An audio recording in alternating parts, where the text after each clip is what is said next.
Good morning. Hey, David. Good morning. You guys did a great job last night. I thought it Uh, was well organized, very informative, very unemotional. I think you did great. You got a lot of backlighting behind you, Linda. Okay, I'll move.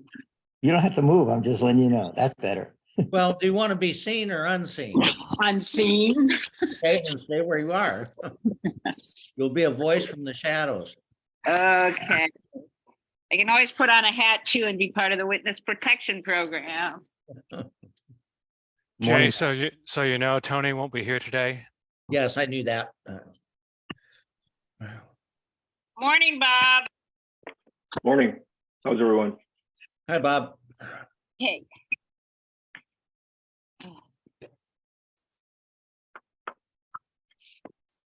Okay. You don't get the scenic view behind me anymore now.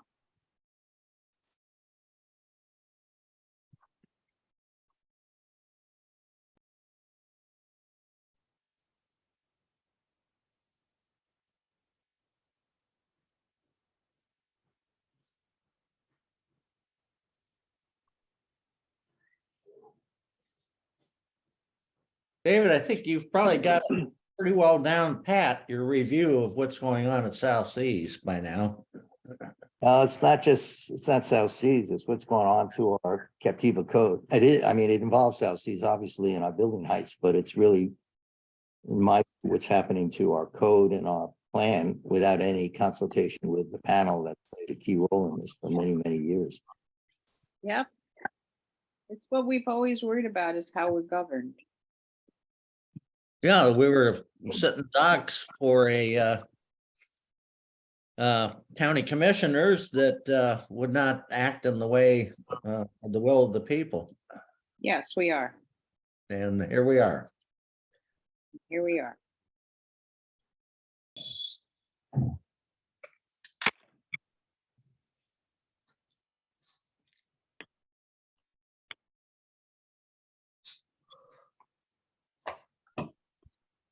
Is that?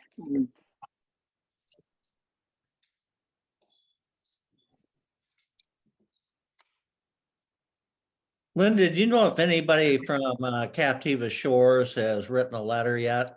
On behalf of That I Captiva? do not know. I may be able to check on it for you.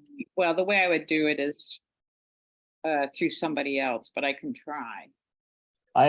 Is John Jensen still the president? No, of- No, It's- John is the president of Sunset Captiva. Sunset. Oh, that's what I meant, Sunset Captiva. Yeah, Sunset Captiva has written the letter. Okay, It's an extremely strong letter. okay. Well, I know I read one, excuse me. So I need to check to see if it was sent to the county commissioners or just to the members. Could we just wait on this Yeah. until? Please. Yeah, we can get to this later. Let's see, it is 9 o'clock. So I think we should begin. I'd like to welcome everyone to the June 13th meeting of the Captiva Community Panel. We'll start off with the roll call. I'm Jay Brown and present, David Mintz, I'm here. Linda Laird, I'm here. Sandy Stillwell. Hopefully Sandy will show up shortly. Ann Brady. Morning. Hi, Ann. Hi. Bob Walter. Good morning. Tony Lappy will be absent today. He's traveling. He told me that in advance of the meeting. Ken Gill, are you going to be here for a while? Looks like Ken's in the, not in the panelist list here, Jay. Okay, well, Ken told me that he was going to be unable to attend today's panel meeting, but then I got an email from him later saying he might be able to attend for the first hour, so. Yeah, he's in the other attendees, not in the panel list. So he's got his hand raised up. So I don't know if you guys can let him Somebody in. needs to let him in then. Yeah, I've been trying to. Okay, Sometimes it takes 3 or 4 shots at it. okay. Okay. So we will get Ken in eventually. Oh, there he is. Okay. All right, so Ken will be with us for at least the opening part of the meeting. John Jensen, I've been alerted he will not be attending due to traveling. Marguerite, are you here? Is Marguerite? Yes, she's here. Okay, She's muted, but she's here. okay. And then I see Bruce McDonald. Yep. Okay, our first order of business for today is approval of the minutes of the last meeting. Could I have a motion to approve? I so move. Do we have a second? I'll second it.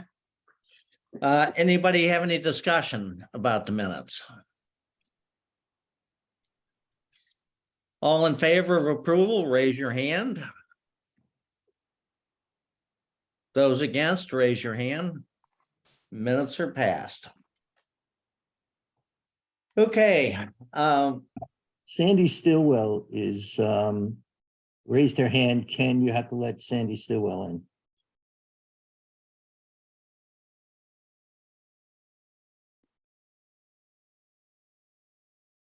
Ken Gooderham, are you there? Yes, just trying to find her. Okay, thank you.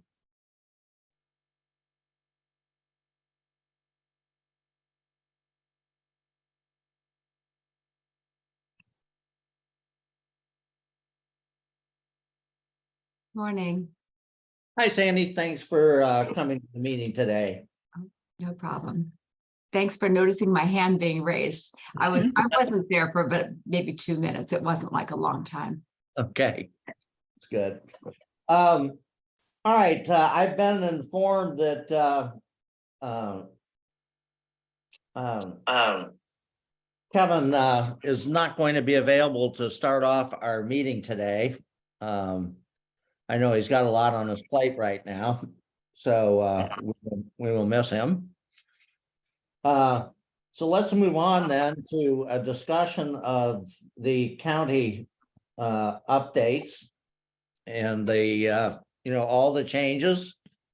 David, as I understand it, you're going to take us through the highlights of what the changes are. We want to, make sure that all panel members understand it. And at the end of this topic item, I'm hopeful that the panel will take a strong position on this matter. So, David, you want to go ahead and give Sure. it a review? Yeah, I think that many people on Captiva, including many panel members, have become over the past few days aware of what's transpiring, but I will try to summarize it again. As everybody knows, for many, many, many years since the creation of the Captiva Community Panel, we have been instrumental in recommending to the county any changes, or the creation actually of the Captiva Community Plan, which is chapter 23 of the plan, and our land development code, which is chapter 33 of the Lee County Land Development Code. And we have worked very closely with the county over many years to recommend to the county the changes in the plan and the code that reflected the very specific interests of a fragile barrier island of Captiva and reflected the interests of our community, which we repeatedly learned about as we held workshops and meetings about every change that we recommended to the code and the plan.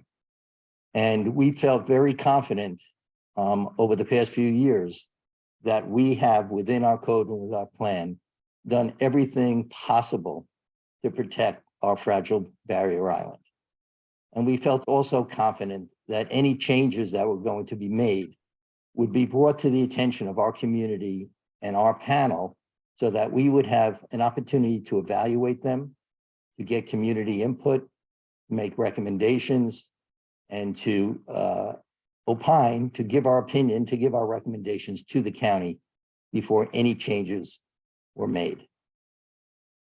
Unfortunately, without any consultation with the panel, without any consultation with Captiva property owners, without any public information meeting on Captiva where our property owners could have input to these changes that may occur to our plan or our code, the county is proposing to make 4 significant changes to our code.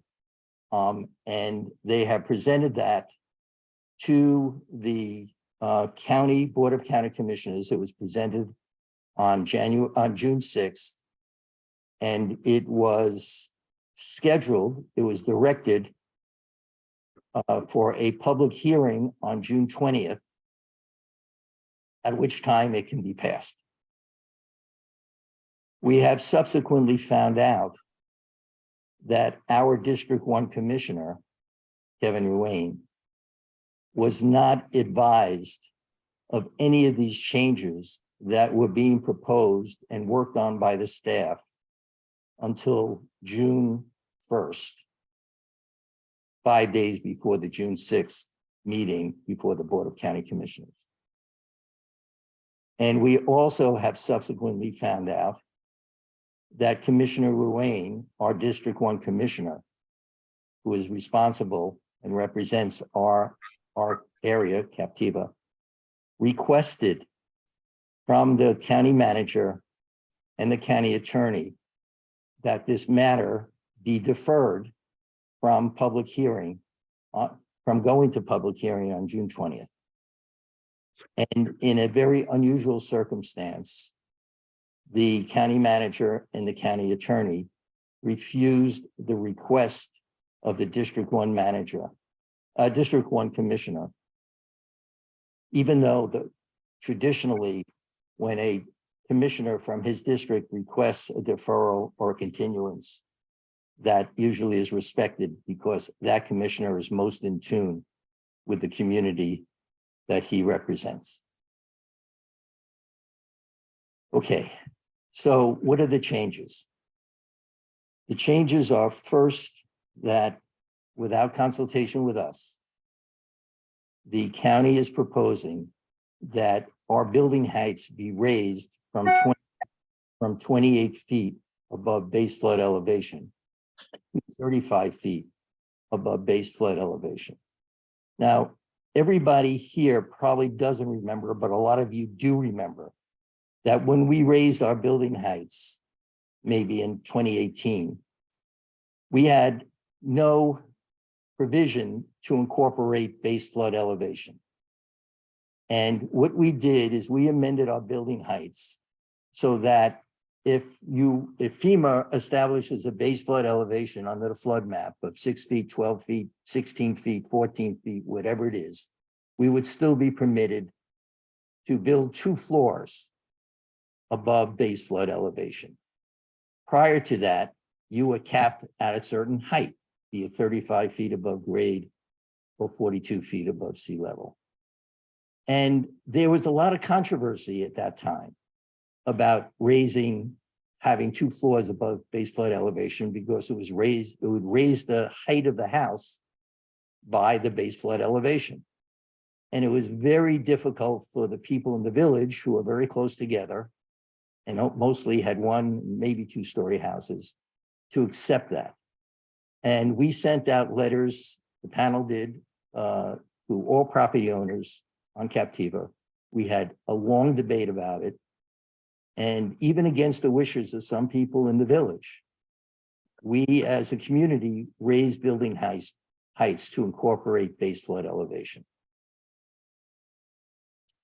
Now, without any Remember roughly what time, what year that was? I think it was, 2018, you said. I did say that. I think that's about when it was. I can give you the exact of it.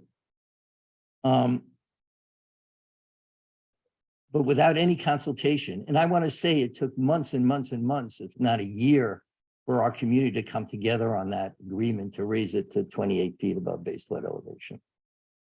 Now, without any consultation, they are seeking to raise it to 35 feet above base flood elevation, which would effectively permit the construction of a third floor above the base flood elevation mark. When we moved it to 28 feet, it was intentionally not to create a third floor, but to create people high ceilings so they could have a good house 2 floors above base flood. Now with 35 feet, maybe you won't have the highest ceiling, but you can have 3 floors. And what that basically does, it increases intensity of use on Captiva by 50%. If you're entitled to 2 livable floors now, with an extra floor, it's an increase of 50% of livable space. And that is what's called intensity of use. And that was done without any consultation, without any. I'm sorry, don't you have to have the additional starting point of the building height they've added? You can go 4 feet higher than your flood elevation. Well, that's a different provision altogether. Yeah, I know it is, but don't you have to have the 2 of them in combination to really get 3 floors? No, absolutely not. Absolutely not. The number of floors that you have, livable floors, is determined by the footage above the base flood elevation. It's what you're building above, starting on the first floor, above your garage. Right. Right now, you have 28 feet above your garage to the midline between the bottom of the roof and the top of the roof, Right. basically, between the eaves and the peak. Now, above the base flood elevation, you have the potential of 35 feet above that. Right, so it's an increase of 7 feet. That's correct. That's correct. On top of the 28 feet. That's correct. Which gives you the ability to have 3 floors. 28 feet did not give you that ability. The 4 feet that Jay is talking about is the county is also proposing, and not saying you have to do this, but they're saying if you have a base flood elevation, say, determined by FEMA of 10 feet, that you could add 4 feet below your livable space or up to 4 feet, and then you can build your house 4 feet higher. But that doesn't increase your intensity of use. That doesn't increase your livable space. What that does is possibly protect you from higher storm surge than the FEMA base flood elevation would permit. And speaking only for myself, if the county would have approached the Captiva Community Panel and said, we would like to, even though FEMA says you got to be 14 feet, we would like to give you permission to do 18 feet before you start your first livable floor, just to make sure that you don't have flooding greater than what FEMA anticipates. I am confident this panel would have taken that seriously, entertained it, considered it, and possibly amended our code to do that. But nobody approached the panel to discuss that. And the 35 feet instead of the 28 feet has nothing to do with resiliency. It has to do with increasing your livable floors and intensity of use. And leave aside the substance of it, whether we agree with it or don't agree with it. It's the process that's so offensive, is that no one ever approached this panel or this community and asked what you thought. And that's the problem. So that's the first change that's being made without consultation.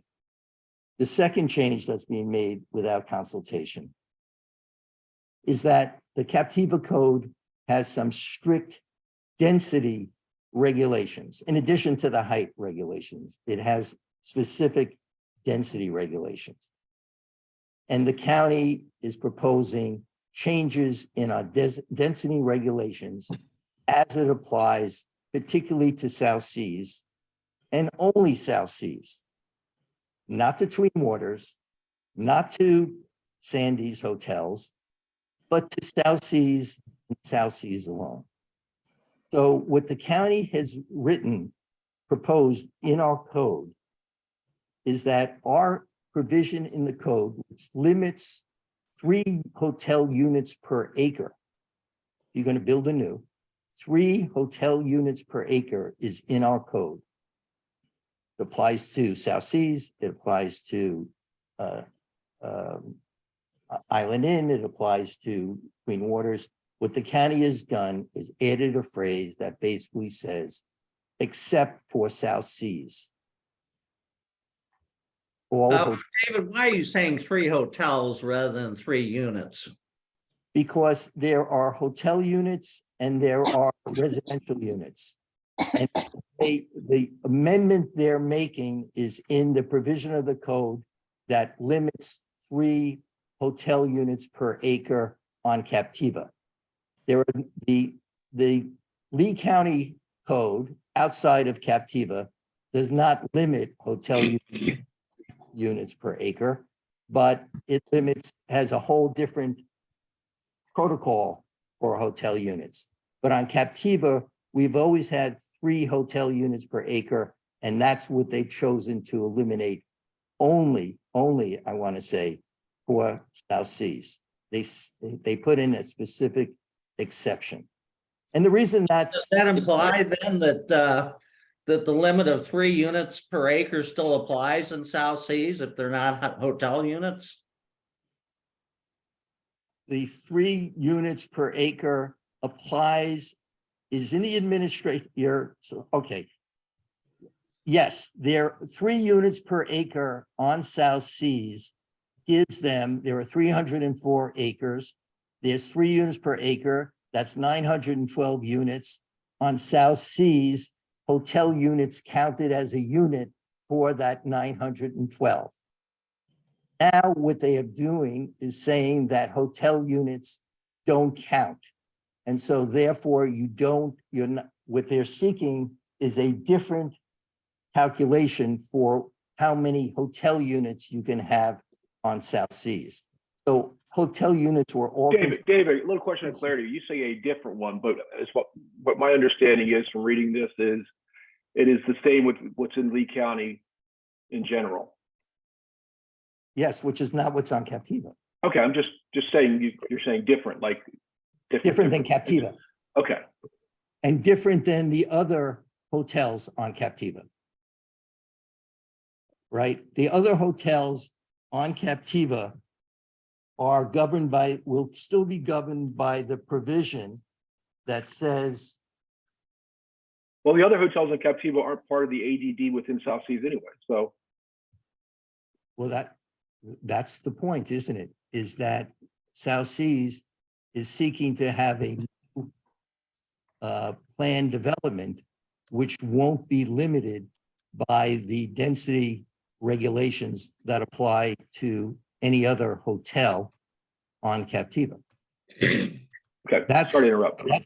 That's okay, but that's what the proposal presents. So that's the first thing. The second thing that the county is proposing is that South Seas and only South Seas be exempted from the height limitations on Captiva. So the 28 above base flood elevation, which the county wants to change, they have added language that specifically eliminates that provision from covering South Seas building heights. And so what South Seas is, and I don't want to say South Seas, what the county is proposing is that, well, I'll get to why I think it's South Seas, but what the county is proposing is that the height limitations and the density limitations that will apply to South Seas because of changing our Captiva code would be governed by the regulations in outlying suburban of the Lee plan.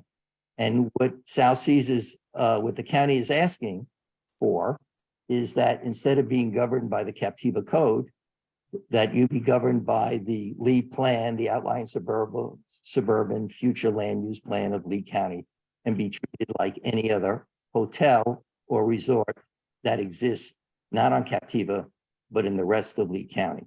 So what does that mean for building heights? It means that when the South Seas presents its new development plan, they don't have to be consistent with the Captiva code, building heights or density requirements, 3 hotel units per acre, or the building heights that we just discussed, but they can request up to 45 feet above base flood elevation for their buildings. And they can make a special request to go up to 75 feet if they can show that it is consistent with, I would say, providing scenic views, protecting environmental land, that it's in the interest of the resort and various other factors, but they have the opportunity to request for up to 75 feet, whereas everybody else on Captiva is governed 28 feet, or under the new provision, 35 feet above base flood elevation. So I want to be clear about this. These amendments to our code don't give South Seas that at this point. What gives them is the opportunity to request that, because the other change that takes place in the code that's being proposed without our consultation, that the current administrative interpretation, which is basically the zoning document, the combined document that has put in one place all the rules that govern Captiva, and that's what Bob Walter just mentioned, the administrative interpretation. That administrative interpretation, which divvies up the 912 units amongst the owner of the South Seas Resorts and the various other associations on South Seas, which divvies up that 912 units of density, that document, which limits density to 3 units per acre, including hotel units as part of those units. That document, which has governed South Seas for 50 years, and which was the result of long negotiations between the prior owners of South Seas and the associations, right? And which was a reflection of the downzoning that took place when the resort was first built to keep it as a rural, scenic, environmentally sensitive resort. That document, which controls South Seas, was incorporated into our land development code. And what our land development code basically said, that if South Seas doesn't comply with that administrative interpretation, the other provisions of our code would apply, meaning density and height restrictions. In other words, so long as Captiva lived by that administrative interpretation, they are exempt from our code. But if they didn't live by that administrative interpretation, then our code would come into effect. What the county has just proposed is to eliminate that linkage and basically say that it doesn't exist anymore. So if South Seas doesn't live by the administrative interpretation, our code doesn't apply to it. So South Seas is now in a position, which is what any developer would want. South Seas is now in a position to come and propose to the county a planned development which has different densities, greater densities than what currently exists, and greater height regulations than currently exists in both the administrative interpretation and our Captiva code. Okay. And when this was presented to the county on June 6th by the county attorney, and I said this the other night, and I will say it again. The county attorney said that, and I'm not quoting him word for word, but this is basically what was said, and I'm being very accurate. South Seas owners want to rezone the property and desire changes in our land development code to do this. South Seas desires to no longer be bound by the administrative interpretation and now seeks to initiate a zoning change.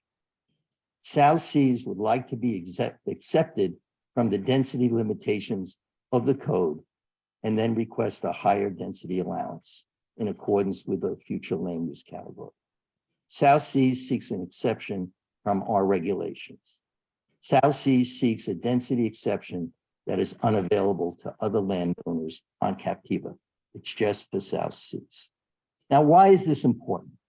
The reason this is important is because if South Seas or any private property owner, any developer wanted to change our land development code or our Captiva plan, they would have to make that proposal.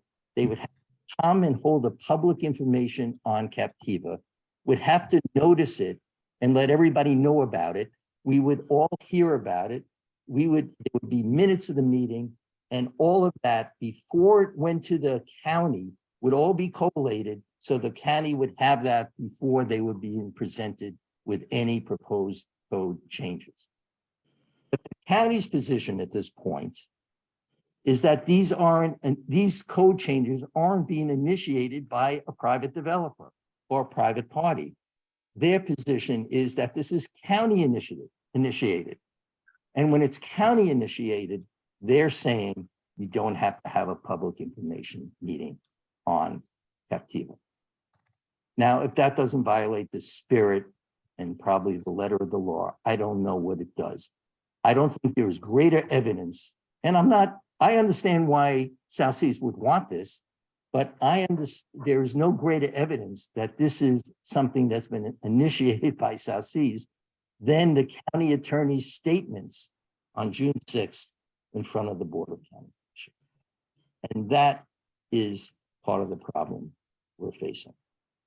The other thing is, as you all know, the Captiva code cannot be changed if it's inconsistent with our Captiva plan. Captiva plan basically trumps the Captiva code.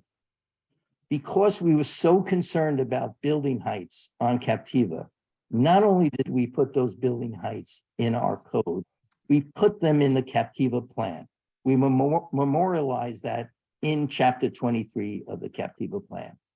The county has to change our plan before it could raise the building heights in our code.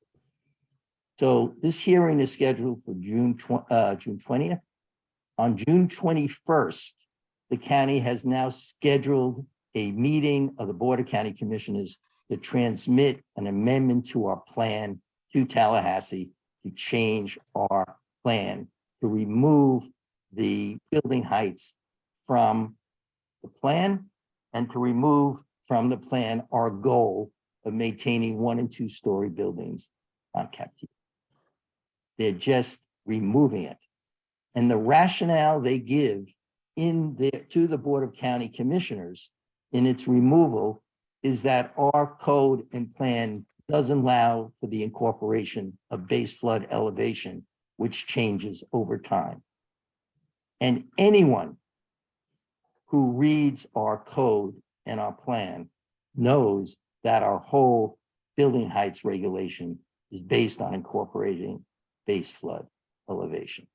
That is very important. So that's what I have to tell you. And I guess I would like to make a motion about some of this, but before I do, is there anybody that has any questions about anything that I just said? I do. It's Sandy, I do. You were talking about hotel units, and it was 3 hotel units per acre. But pretty much anything that South Seas does, they're pretty much condos that they're selling to individual people. So does that cover what it needs to cover? Or is there any difference? I don't know the answer to that. I know that they consider the 109 units by the harbor there as hotel units. And so Right now, they're limited to those 109 units. I think they're 109, could be 103. Those units are part of the 912 on South Seas. But if they're no longer governed by the 3 units per acre on the administrative interpretation, or they would be able to increase that number of 109 to some other number, which would be greater than 109. I don't know, frankly, because I haven't looked at it yet, whether or not a unit that is being rented as a hotel unit, but is really owned by someone, it's a condo unit. I don't know how that plays into that. I don't know. But I do that they're eliminating that provision from our code for the purpose, and it's only what the county attorney said, for the purpose of treating the number of units they're entitled to have based on the outlying suburban rule rather than the Captiva code rule. And if it were a condo, would that change the numbers? That's what I am not voicing any No, I know. opinion. I'm just asking questions. You know. The condos are part of the 912 on Captiva as we sit right here now. I have a So question. Go Go ahead. ahead. Go ahead. Okay, hey, David, so when you take these changes into consideration, what would the density of South Seas change? Like the first regulation, you said the 50% effective use increase. What would the change be in the South Seas population? I get, because my biggest concern is that, you know, the island is extremely congested, and any increase in density or population, I should say, in South Seas puts enormous pressure on the restaurants and things like parking and things like that. And so I guess I'd like to understand what we're potentially dealing with here in terms of increased population. That is a question that is being posed by a lot of people. And part of the problem here is that South Seas did not, like Blackstone did in the past, and their predecessors, they did not come with a concept plan for what they would like to build and redevelop on South Seas. They did not bring that to the panel. If everybody remembers that South Seas in the past did that. They did not say, we want to increase our 109 hotel units to 209 hotel units, for example, or whatever it is they would be entitled to do, double it under the suburban rules as opposed to our. And so we're not in a position to evaluate that. All we now know is that the guardrails that we have in our Captiva code are now removed, and that the developer could come in with a plan development and say, this is what we want. Now, it would have to be reviewed by a magistrate. It would have to go to a hearing. They would have to have a public hearing, I presume, unless they try to circumvent it again on Captiva. People would have an opportunity to look at it. But the difference is, and this would apply to their fellow owners on South Seas and the rest of Captiva, the difference is there won't be a limitation on what they can ask for and what a magistrate can say, oh, you can't do that because it violates the Captiva code, and you can't do that because it violates the administrative interpretation. They're saying, we just want to be treated outlying suburban. So we want to be able to ask for 75 feet. We want to be able to ask for 45 feet above base flood elevation. We want to be able to ask for increased density in our hotel units that the other hotels don't have the limitation, but we want to be able to ask for it. And we now believe we have a right to ask for it because there's no code provision on Captiva that removes us from having that right. So basically, and what I've said before, they're seeking, and I understand they want it, but they're seeking a blank check from the Captiva code. And they're asking us to, they're asking the Board of County Commissioners to sign on to basically a pig in a poke. And the county commissioners will say to you, we have the final say on this because the plan development, after it goes to administrative hearings and to a magistrate and to a hearing officer, it goes to the Board of County Commissioners and they make a final decision.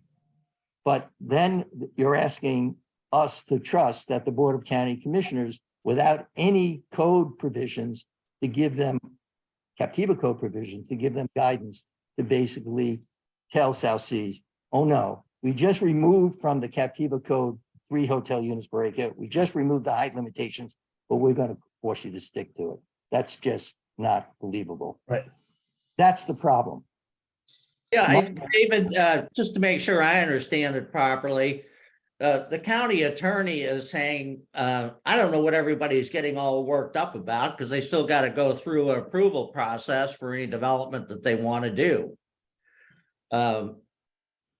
But the importance of this is the way it stands now before these changes, any increase in density beyond 912 units would automatically be no-go because it violates, the rules. Correct. So now you just would have to make a case that what they're proposing is impacting other people in some kind of, egregious, unfavorable, way. You can't reject it just based on the fact that they're exceeding their density limits. Correct. And that's a lot easier to sell than, saying, you're in violation of your zoning, you got to get an exception. to do Correct. that. Correct. And maybe, I mean, I see James Evans here. I mean, he can give us a little insight about how these zoning hearings go. If he could be unmuted himself, I would. Yeah, David, thank you. Yeah, so we've attended a number of zoning hearings, and of course, the last one that we attended was the Eden Oak hearing for a development of a property adjacent to Shell Point on Shell Point Boulevard, where they're proposing to impact about 37 to 40 acres of mangroves, 55 units, relatively small development compared to this proposal, and went through the zoning process, and there were inconsistencies with the LEED plan as it related to development in the coastal high hazard zone. But I think once you clear the way by amending the land development code and the LEED plan to create consistencies, then it's a lot harder for the Lee County commissioners to oppose. Like Eden Oak, they were able to, see the recommendation from the hearing examiner, and she recommended denial, and the staff report supported that. In this case, I think that the staff report would essentially clear the way for the commissioners to approve it. And if not, then you run into a situation where the applicants typically can claim Bert Harris, which is private property rights law that really gives commissioners cover to vote in favor of these types of things. So Right. I think we really need to, this is the point at which we really need to get the commissioners to vote either to stop it outright right now until they come back with a different proposal, or look at it at a minimum of a 90-day continuance so that we can, sit down with the folks at South Seas and figure out what the plan really is and go from there. Because otherwise, we're going to be in a situation where if there's approval, it's going to frankly breeze through the zoning process, and it doesn't give us a lot of opportunity to weigh in, aside from making your public comment at the zoning hearing. Yeah. Okay. I'm sorry. Go ahead, Linda. I have a couple questions. Sure. If you go up to 75 feet, I would assume that would mean that the intensity increases even further. I think because you're adding more floors probably. Right, so you can put more people in, and so you could probably double the intensity out there at least. Right. Okay. Yesterday, Ken Suarez did a great job of talking about how South Seas is the composition of South Seas, and that in some respects, Timbers is not the majority owner out there. That may be a plurality, but not a majority. What kind of power do the rest of South Seas have, the non-Timbers people? Well, let me, what I would like to do at this point, I mean, Oh. Go ahead, Thunder, I'm sorry. It's okay. If, David, if you have a direction you're taking, I have some more general questions like this for trying just to understand, but if you go ahead. want to get to action, we can go to. No, I don't want to get to action. What I'm trying to separate out as best I can is the substance of the proposals and the process of the proposals. In other words, I want the thing that's most, I mean, I don't agree with any of the substantive changes, but I think that what's happening is they're basically emasculating, maybe that's the wrong word, maybe that's a sexist. That's okay. Is it? What they're basically is undermining the role of this panel in this community. Yeah, And that is the most, from my view, Egregious. if not the most troubling aspect of this. They're disenfranchising this community from having any say on what the future of the island should be. And what's also very troubling, and this is I don't know if it's an unintended consequence or not, but we've been working for years on trying to convert septic to sewer for Captiva, for homes outside the gate of South Seas. And we've asked Annabelle, and we've got the county to fund studies to see how and what it would cost for Sanibel to accept South Seas, to accept Captiva's wastewater. And that was based on existing density on Captiva, based on existing density in both South Seas and outside of South Seas. And it was so clear that we understood the relationship between density and what we were asking Sanibel to do, that we provided in our Captiva plan, which maybe the county hasn't noticed yet, but it said that if we move from septic to sewer, the quantity of wastewater will be based on current density and regulations under the Captiva code and the Captiva plan. That exists now in our plan. But what's happened here is we have a proposal that will potentially increase density outside the gate of South Seas by 50%. Inside the gates. Outside the gate by 50%. If you can raise from 2 floors to 3 floors, it's a 50% increase in density. In the village, okay. Inside the gate, we have, at this point, we don't know what the increase in density is, but we know it's going to be greater. And that makes it extremely difficult for Sanibel to calculate whether they have the capacity or the transmission ability to take wastewater, which is undetermined at this point. And that's also, I mean, it's a serious problem, and I don't know how we're going to address it, but that is also something that is affecting us that nobody ever discussed with us. One of the biggest fears on Sanibel in accepting Captiva's wastewater and putting Captiva on sewers, their central sewer system, was this fear, which we always said was irrational because we had a strong code and a strong plan. And the fear was by going to sewer, it would allow for increased density on Captiva, and people would have to travel through Sanibel to get here. And Jay and I, before the city council, have told them that we had strong codes and plans to prevent that open-ended fear from ever taking place. We were wrong. Well, I think also that, you know, just beyond the way you stated it there, David, having worked the sewer project for several years, I know that one of the principal objections to having a central sewer system service Captiva is a belief amongst people that will make large building projects easier to complete because you'll have a central sewer system available, to get rid of the effluent. And so the fact that the commissioners, can override our existing zoning, are willing to do that, then lends tremendous credibility to that argument that having a central sewer system will promote increased density.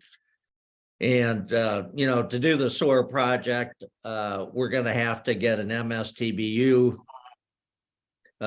proposal approved, which will require, the support of the majority of the property owners on Captiva. And I think we'll lose a lot of property owner votes, for this, because they'll say, if we have this central sewer program, that will promote increased density, because we can't count on, the county councilman to, protect us.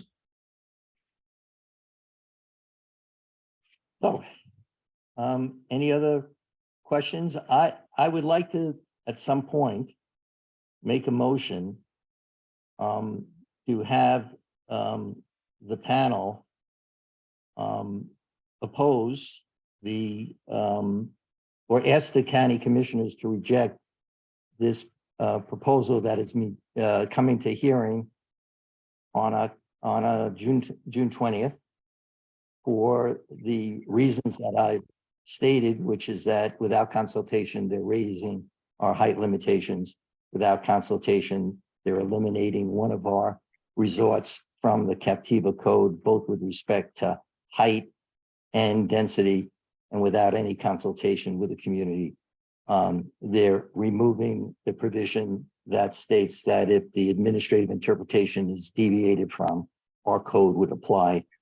They're removing those. So I would ask that make a motion that we oppose, basically, and ask the commissioners to reject, or at least move to a significant continuance, a hearing on these changes to our Captiva code. I would also ask that, make the motion that we ask the county commissioners not to amend our plan by eliminating our building heights from the plan, particularly on the grounds that we don't incorporate base flood elevation, which is just mistaken. And then I would just like to add in the motion to have Jay Brown, with the assistance of Ken Goodaham, prepare public statements and to engage in other activities with our other Captiva and Sanibel partners that would be consistent with this motion, of course. And I would also just add, any expenditures in support of any of these activities would come back to the panel before we would spend any money, any specific, but this is not a money issue. This is just a request, the motion to oppose these from being passed on June 20th. And if it's voted yes, it gets passed. To oppose these amendments from being passed on June 20th, that they don't amend our plan by sending it to Tallahassee on June 21st, and that our president, Jay Brown, is authorized to prepare public statements consistent with this motion and engage in other activities with the other community organizations on Sanibel and Captiva that are consistent with this motion, so long as our expenditures would come back, which would come back to the panel. So that would be my motion. If there's a second, then we can again have more discussion. I think you need to make it in more specific wording. I can do that. The motion would have the panel request that the Lee County Board Okay, would have the Lee County Board of County Commissioners reject or withdraw from public hearing the proposed ordinance, which is entitled LDC Amendments for Building Height Resiliency South Seas, which was directed to public hearing on June 20th, 2023, for the following reasons. I don't want to list the three reasons again, but I can. They are the reasons. The reasons are simply because they're raising our building heights and changing our code without any consultation with the panel. And in addition, the motion requests that the Board of County Commissioners not transmit on June 21st the staff proposal to amend our Captiva, the Captiva chapter of the lead plan, which removes building heights from the lead plan that we have in our code. And third, to have Jay Brown, and with his help, with Ken Gooderham's help, prepare public statements and engage in other activities with our Captiva and Sanibel partners consistent with this motion. Any expenditures in support of any of these activities will come back to the panel before any panel funds are spent. That's the motion. I second the motion. Any discussion regarding the motion? Is there anybody on the panel that thinks the panel should not be to try to be opposing what South Seas is requesting? It's not South Seas. I want to really be Yeah, clear. I know. Thank you. Yeah, Thank you, what the county's proposing. Ken, can I ask you a protocol question? Is Ken on? Yes. I We assume you mean practice- this can, right? Yeah, I'm sorry. Yes, Ken Gooderham. My apologies. We practice under the spirit of sunshine, correct? Yes. Okay. And before this goes to vote, I guess in full disclosure, obviously everyone on this call knows that I'm retained by the owners of South Seas. So if this goes to vote, and again, before we vote, I want to make it very clear this panel has no ability to approve or disapprove. They recommend, correct? Ken? Correct. Yes. Okay. Could he just repeat what he said because you froze? He froze, yeah. No, I said this panel doesn't have the ability to approve or disapprove, but recommend. Yes, That is correct. Yeah, Okay. and the motion is that the panel take a position, but that's all that's being requested. Yes. Okay. So given the fact that I am retained by the owners of South Seas, and even though this is a county initiative, South Seas is obviously a major topic within this, I will probably end up recusing myself from any vote. But under the spirit of sunshine, Ken, I will tell you I'm a tad taken back that many members of this panel have had open conversations about this topic and advised each other about this topic numerous times in the last 7 days. If you just look at social media, the CCA call last night, et cetera, et cetera. So I would also say that as in the spirit of I'm recusing myself since I'm retained by South Seas, I think many members of this panel need to think deep and talk about whether these conversations were held prior to this vote as well, which under the spirit of sunshine is no. But that's it. That's my 2 cents. Just thank you very much. All right.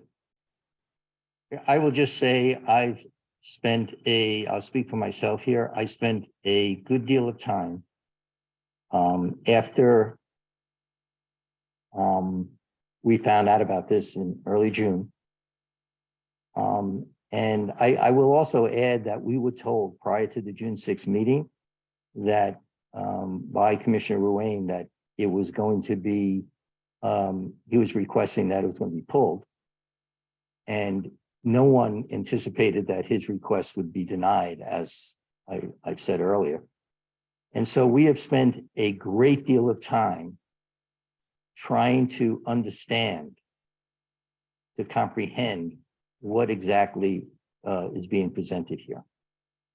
And I, for myself, would be very uncomfortable speaking about this to the panel without spending the time and having the discussions with people in the county, including the commissioners, including the staff of the county staff, and their zoning people, and including actually their attorney. So I feel I had an obligation, speaking for myself, to find out as much as I could about this, and speaking to other people in the community who are better educated on some of these issues than I am. I'm not a land use person, attorney. And so I understand what you're saying, Bob, but I think where there was a close question here, I think it was really important that we as a community and we as a panel understand exactly what's going on here. And I don't feel uncomfortable about the efforts to do that. And there's been no quote, behind the scenes agreements to do anything other than to find out what's going on and to educate our community about what the options are and what it is. And so, but I take what you're saying seriously, and I've always taken sunshine very seriously. And I take, and I agree with you that you should recuse yourself only because we have in our bylaws, a conflict of interest policy, which basically directs you to recuse yourself. But I think it's the right and principled thing to do.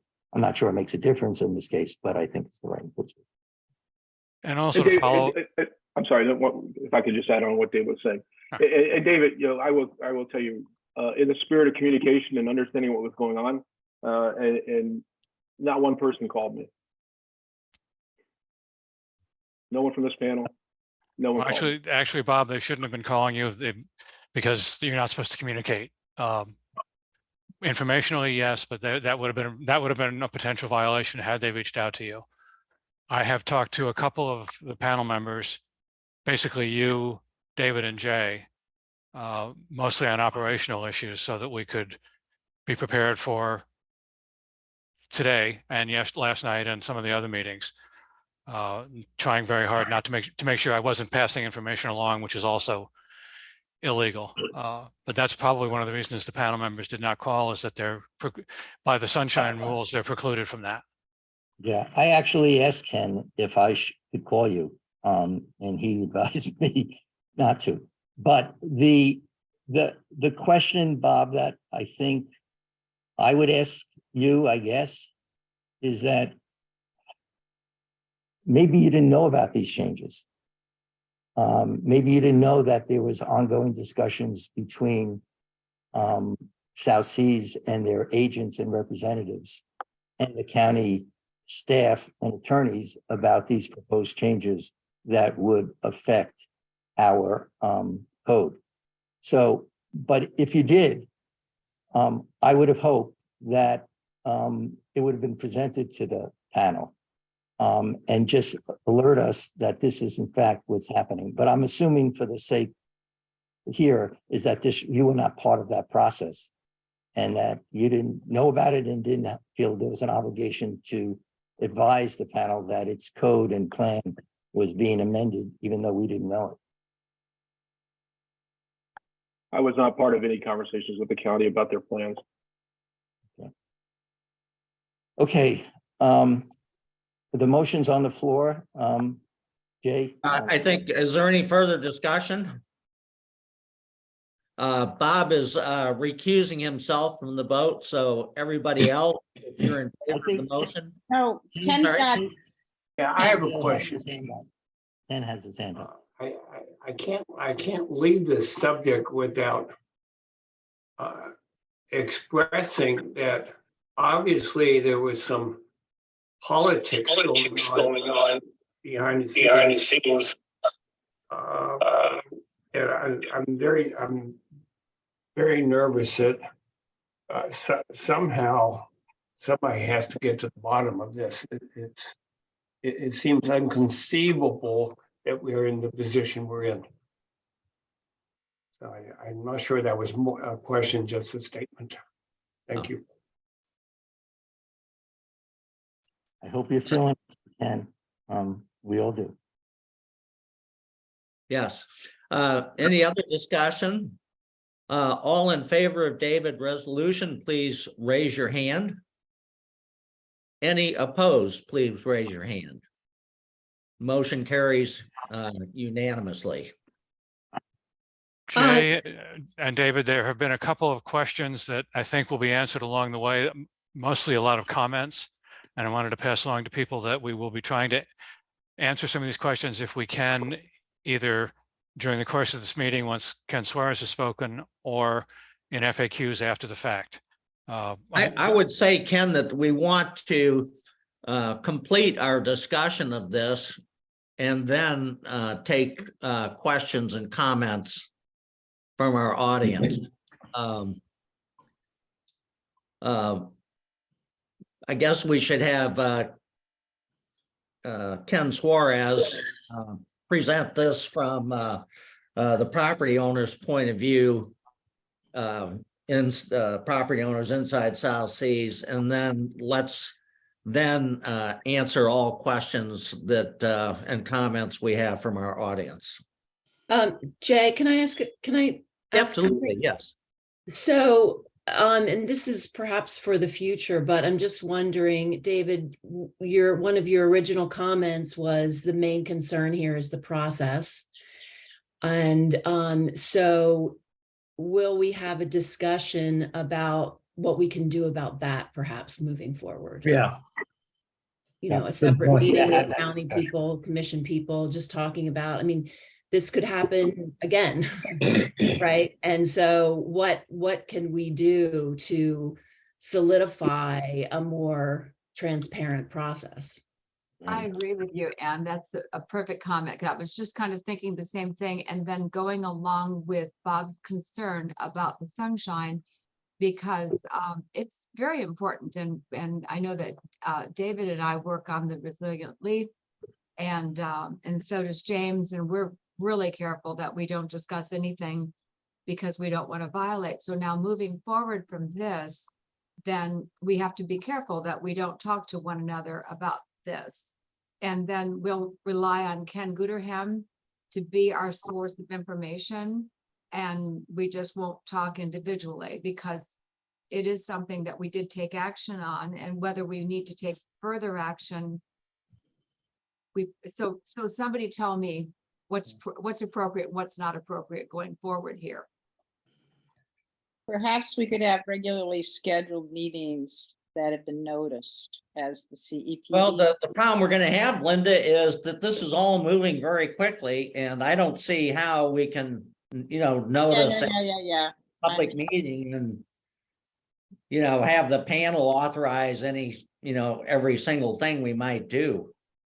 I think we need to have a discussion, both that the issue that Sandy raised, the sunshine future issues, and there's some questions about how sunshine applies to the panel that are with unfunded, not county funded things versus things that are funded by the county. There may be some distinctions there. We haven't really had to worry about it. And I think what Ann's raising is crucially important. But I think both those questions have to wait till after June 20th. I think our first priority now is implementing our motion, I know that the county commissioner, Kevin Ruane, will be at the minimum requesting for at least a 90-day continuance of this. And so, or there may be a move to just reject it outright. So I think we need to wait until the 20th, and after the 20th, then we have a lot of things we have to deal with. If this goes through and change, I mean, height limitations and density are the most crucial parts of our plan to protect Captiva. And if that could be changed, like it undermines the whole purpose of the panel. And we have to reevaluate this and figure out a way to answer Ann Brady's question and Sandy's question.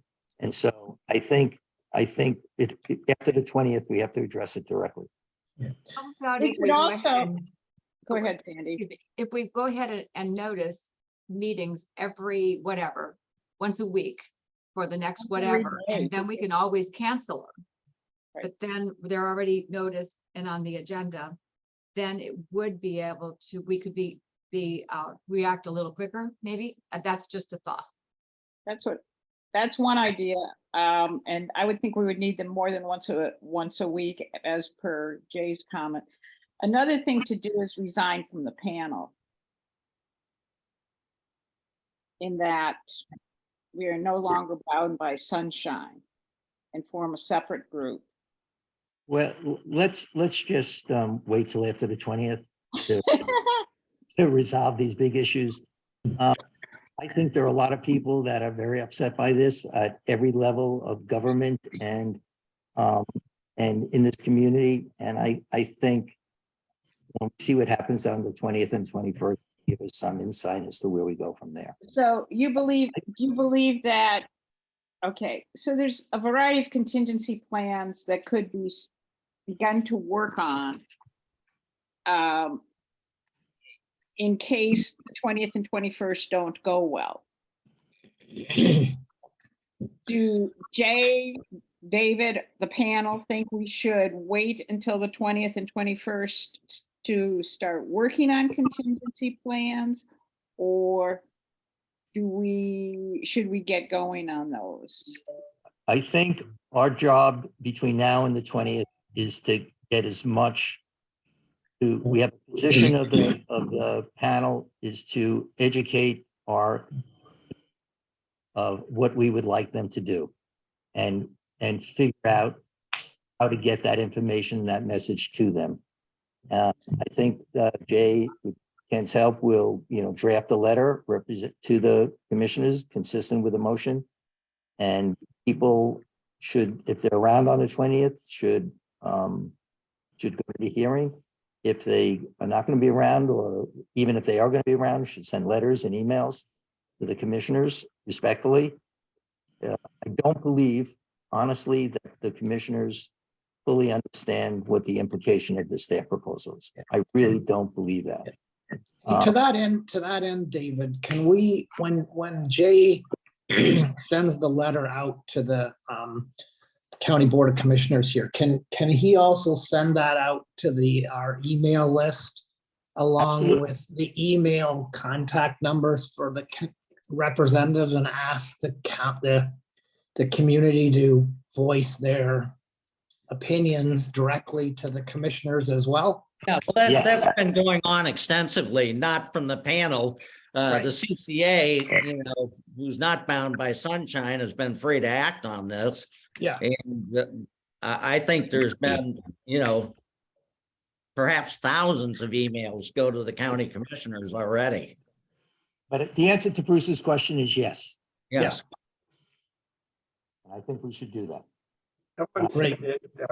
Someone said Ken Swartz was up next, but he kind of got pushed back. Did we hear his comments? Yeah, I think we approved the motion. Is that correct? Yeah. Yes. Yes. Okay, well, let's move on then to Ken Suarez, who will describe the South Seas property owner's point of view on this matter. Well, thank you for having me this morning. I guess I want to start off by, if you don't mind, I'll ask Bob Walter a question. The new owners of the resort, Timbers, Wheelock Capital, and Ronto Group, do they feel that South Seas is part of the community? Absolutely. Okay, and I figured that because you're represented on this panel on the board for how long now? On and off 10 years. 10 years, okay. And in that time that you have been a board member, you know well and good what the protocols are when you want to make changes to zoning regulations, and I'm sure you've done your duty and you've advised those people what they are. So I will assume that was the case. And yet, we find ourselves in this situation where, Lee County took it upon themselves to act in a way that's a little curious to me, but we'll save that for another time.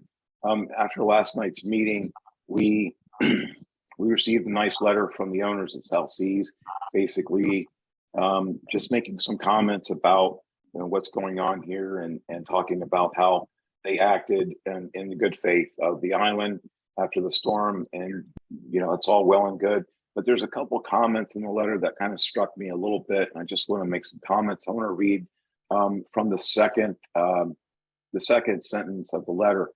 And it states, while we have not yet submitted any requests to Lee County for zoning changes that would affect the building height or density requirements, we appreciate the county's proactive approach in addressing the impact of mandatory FEMA flood zone requirements on building height measurements throughout the region.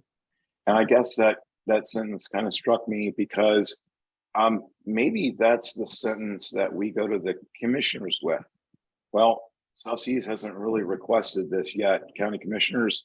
So why don't we go ahead and since South Seas believes they're part of the community, they will follow the protocols of the community and go ahead and make their requests like any other entity on the resort.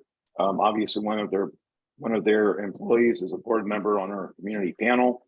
They understand the protocols. So why don't we put the brakes on this and use this letter and let them take a step back. And if they are requesting something, and since they haven't requested something yet, then there's no need to act.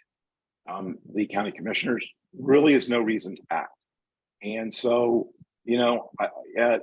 that's certainly something that is very reasonable for the citizens of Captiva and Sanibel, and who are all involved, to make that clear to your commissioners. Okay. Maybe South Seas doesn't need these things. If they haven't requested them, then why do we need to act? Okay. The second sentence that kind of struck me was on the third paragraph, and it says rebuilding such non-resilient structures would not be a prudent approach to prevent future storms from inflicting similar devastation on our community. And there is nobody here that is going to disagree with that. And that's why we do have building codes. And that's why normally after storms that hit Florida building codes are changed. So I'm sure that we can expect some building code changes that are probably being formulated now to the state of Florida. Okay. And, since these buildings aren't going to be done, in the immediate future, we'll probably see those code changes by the end of the year, first of next year, I would only assume. Now, I have a little bit of experience with development. And what's interesting about this situation is that if I'm a developer on a large piece of property like South Seas, I am certainly going to try to find out from the county what I can and cannot do. I have a small commercial development that I have that I'm doing in Fort Myers. It took me over 3 years to rezone the property. I had to follow all the protocols in place to get my development order, which is now in the 20th month of development order on a small commercial piece of property. I initiated all these acts myself. I met with the county on multiple occasions to go through of what I can and cannot do to this property.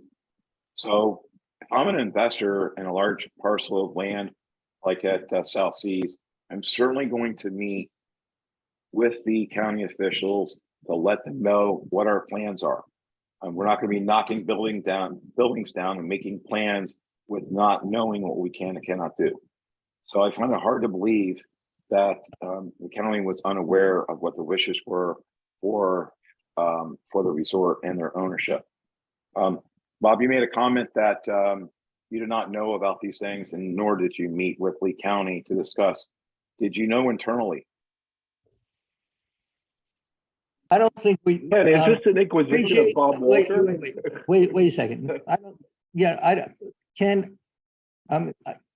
are questions that, some people may want to know, but it's just not appropriate at this point for you to be questioning a panel member on this. Okay. Fair enough. Just Then I'll withdraw my question, and then I'll give you the opinion. I'll give you the opinion of the resort, the resort homeowners. That's appropriate. Okay. That's appropriate. Well, okay. Thank you. We, as you can tell by my poor attitude this morning, we're a little bent by this situation because I personally established this group with the help of Bob Walter to form a partnership with the new owners of the resort and the homeowners association to work in conjunction with their future projects and building. And we have not been aware or made aware of any of these. We have been told in general what the resort wants to do. I can tell you right now, we did not know anything about this particular situation. I am certain that the resort did know that this June 6th meeting and what was on the agenda was going to take place. Okay, this is as much of an impact on the resort owners than anybody else. Of course, the community is going to be impacted by traffic and density issues and things like that. But I can tell you that the President's Council inside the resort, we are very frustrated with the fact that we are not getting this communication directed by the resort as stakeholders then, you know, the stakeholders out there. So, you know, what more can be said? I sort of described the way the resort operates as far as its owners and timeshare owners last night. But I can emphatically tell you that the word from the ownership is that they're totally against us. Now, we are all for a resilient building, a resilient new building. And we are all for, if one of our buildings just happens to collapse, to rebuild it back in a resilient way. There's nobody that is against that. And so, you know, I'd be happy to entertain any questions, but that is the opinion pretty much of unanimously of our council and many owners who have expressed their opinions directly to me and to the other presidents of the board of directors.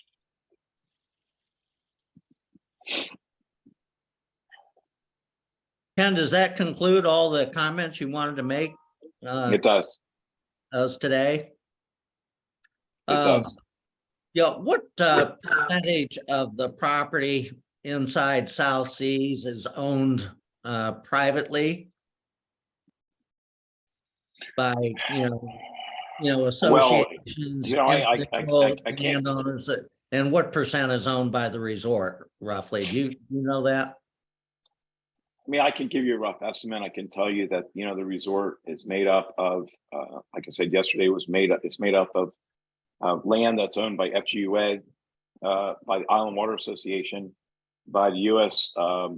Florida Fish and Wildlife, a federal agency, timeshare owners, full ownership, home owner associations, private owner associations, and condominium associations. Developable land, okay, if you take the developable land on the resort, I would gather that you know, the resort has maybe 20 to 25% of it. You know, I mean, I don't think anybody's done an exact study of what the percentages are, but for development purposes and what the resort owns and what the other entities own, that's what I believe it to be. Right.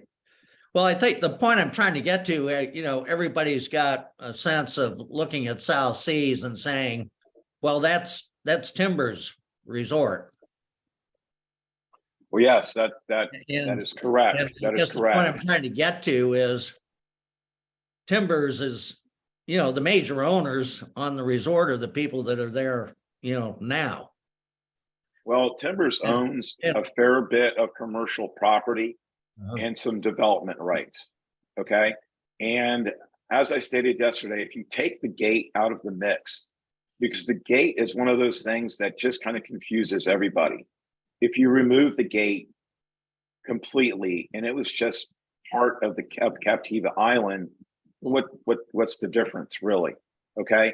Now I can tell you through my members who have told me that in some respects, and there has been some comments from resort management and ownership, that they don't quite feel that they should have to go through the community panel to get to go and ask for permission to do these things. Okay.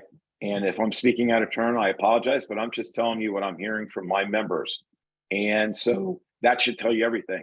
And it should also tell you everything that we didn't know anything about it. All right. So any other questions? There are a couple that came in from the audience. The first one was, can you share a copy of the letter you received from Timbers with the panel and the CCA? Yes, no problem. And then the rest of the questions are either statements or to the larger panel. I don't know, Jay, when you want to get to those. I guess now this is, I think, after Ken's comments, we're going to complete, this agenda item and move on to other agenda items. So I think any comments or questions, relative to the county's action are it's appropriate to deal with them now. Okay. there's a real easy one. Someone was asking what the spirit of sunshine is. That's the Florida government on the sunshine law. And if you Google that, you'll get what you're looking for. A number of people asking about what can Captivans do to help. They've already sent emails to the commissioners. What else is helpful? Well, they can appear at the meeting on June 20th. They can do that. David, do you have other ideas or of what people can do between now and June 20th, other than just to make sure that they're, you know, as private citizens acting on an individual basis, what people can do? Do you have any other ideas? There may be other things we can do, and we'll put it on our website. I'm sure CCA will do the same.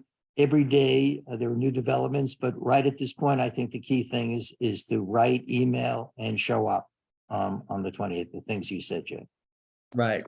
Well, I think the basic problem we have is that outside of Commissioner Wayne, the other 4 commissioners probably do not have a strong understanding of life on Captiva, what we value, you know, and so forth.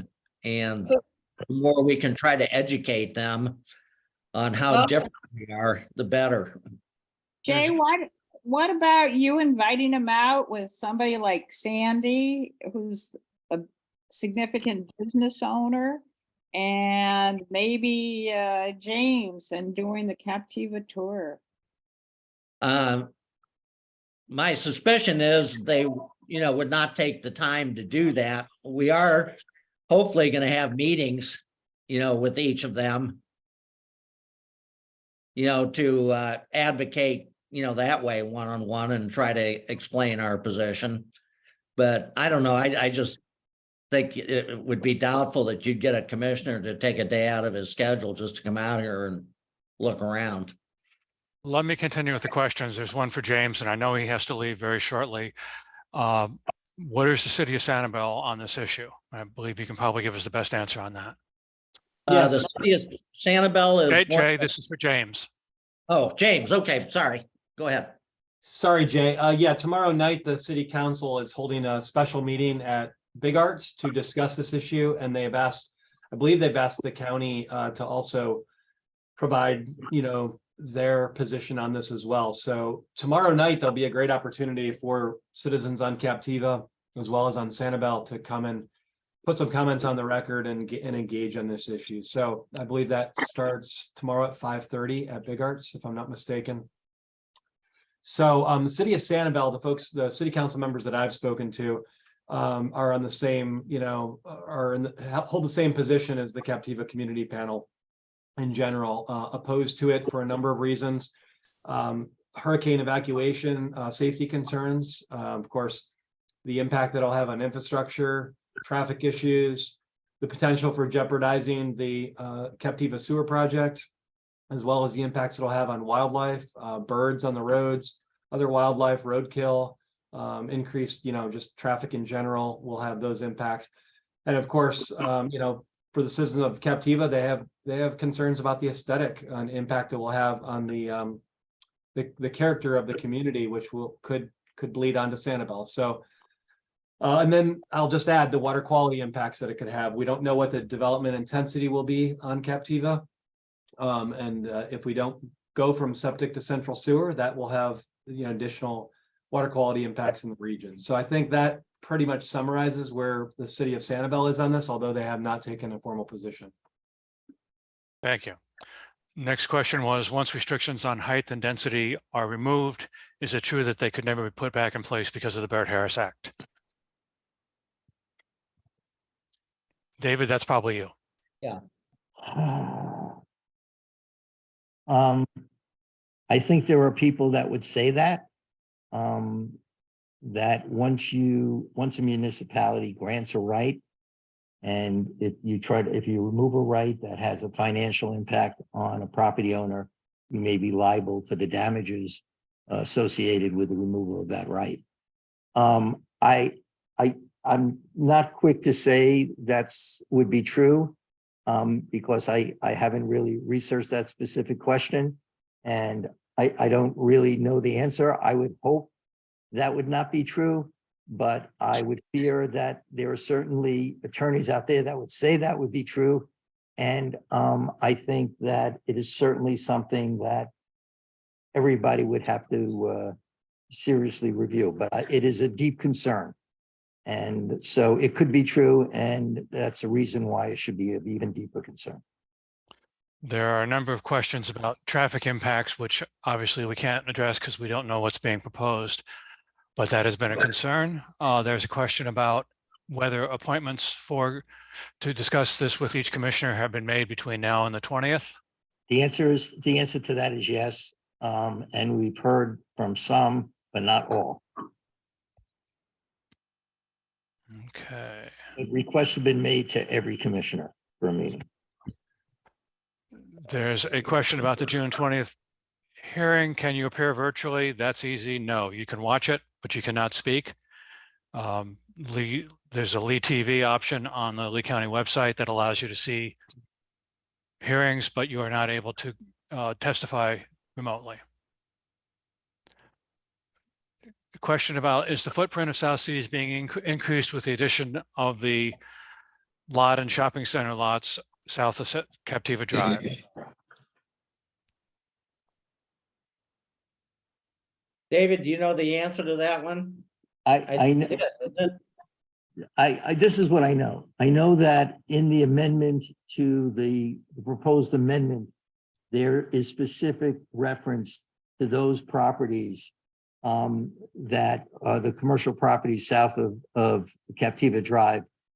And they make it very specific. They attach the map, they attach the deeds, and they specifically define a definition of South Seas to include those lots. What I haven't looked at is whether or not those lots were included in the administrative interpretation, the original one, which set out density for South Seas. I've been told they didn't, but I don't know that to be true myself. But if they increase the acreage of the resort, then arguably you have the ability to request greater density, even under the 3 units per acre. So, but I don't know the answer definitively whether those properties were part of the original definition of the resort. But I know that, maybe Bob knows that, but I know that that's what they're doing at this point for sure. I do not know. Okay. I was told by somebody who was involved in the original interpretation that they were not included, but I haven't found the maps to verify that. Wait a minute, James just sent something. James just sent me a chat that if you want to submit questions to the Sanibel meeting tonight, you can send them to the city clerk. And that email address is scotty.kelly@mysanibel.com. And that's Scotty, SCOTTY. And Yeah, Ken, let me- just for correction, the Clarification. meeting's tomorrow night. I'm Yeah. sorry. Yeah, but just for clarification, email sent to that address will be placed there'll be comments you can make that'll be placed in the public record, but they're not questions that will be answered by the Sanibel City Council. In other words, the site is not used to ask questions like we're doing here. It's basically to make comments and it would be part of the record. Marguerite, David, one question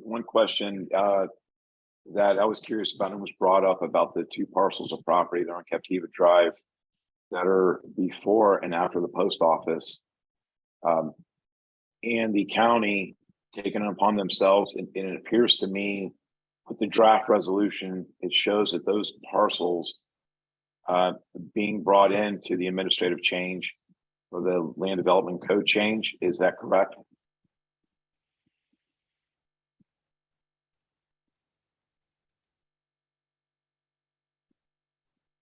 Anybody know? David, you're muted. They are part of the definition that is being proposed to be included in the land development code of what South Seas is. Yes, that is correct. Okay, and why would from looking at those site plans, Was the Captiva Square included in that? Do we know? I think it was, but I have to go back and check it. When I pulled the strap numbers, because I was trying to figure out which was which, I believe it was part of it, but that should be, I will need to confirm that. Okay, and those site plans, and just for informational purposes, because this is what I'm being asked, David, and I apologize. The site plans that were provided, would have the county taken upon themselves to survey those pieces of property and come up with the with the description, the site description? I would highly doubt that at this point. Highly doubt. Okay, so it would have needed to been provided to them to be included, correct? Absolutely, yes. Okay, is there a way that we can have a FOIA request on that particular subject? Because that's probably another issue that needs to be brought up of how that information get in the hands of county staff. Well, to be honest, there's nothing unlawful about county staff, or for that matter, county commissioners meeting with a developer or us or South Seas, et cetera. And would be nothing unlawful, particularly about providing the county with deeds or maps or whatever, along with their requests. This happens all the time with government. There are even lobby laws that reflect, who the county commissioners are supposedly meeting with, so that that's subject to public information and FOIA requests, et cetera, et cetera. The problem we have here is that that's objectionable, is that assuming, for the sake of argument, that South Seas has been meeting with the county and telling them, we need this, we want this is what we would like to do. We'd like you to amend the code, like the code amendment, so we have free reign to put in a plan development that would allow for more density and heights. They have every right to do that. But what the county should have said to them, if you want to make an amendment to the Captiva Community Plan, or you want to make an amendment to the Captiva Code, present your plan, present it to the community, get input, go through the processes, and let everybody know what it is, and we'll move on from there. What the county shouldn't have said is, yeah, I understand you want to make all these requests. In fact, they told the county commissioners these are all South Seas requests. But what the county shouldn't have done is said, we'll do that for you, and we'll call it a county initiated request. That's where the problem comes in. I mean, you may have a problem, or we may have a problem, people may have a problem with lobbying and this kind of thing from happening, but that's not unlawful. What's unlawful, in my view, is that this is being misclassified as a county initiated request, when in fact it isn't. It's clearly something that South Seas has requested. Why do I say that? Because that's exactly what the county attorney said at the June 6th meeting. This is what South Seas requested, and this is why we're asking you to make these changes. So Thank you. David, I have a question. Sure. Can you hear me? Absolutely. Oh, good. My question actually, since those 4 commissioners, are there any plans that you will personally meet with them, you and Jay, because you're the most knowledgeable, and it seems that that they, before they make a decision, that they need to be informed. My understanding is that the coalition of SCCF, the panel, and CCA have, and South Seas associations have made formal requests to meet with all 5 commissioners. And some of these dates have been set up. And I was going to talk to Jay about whether he and I might want to meet with 1 or 2 of them privately.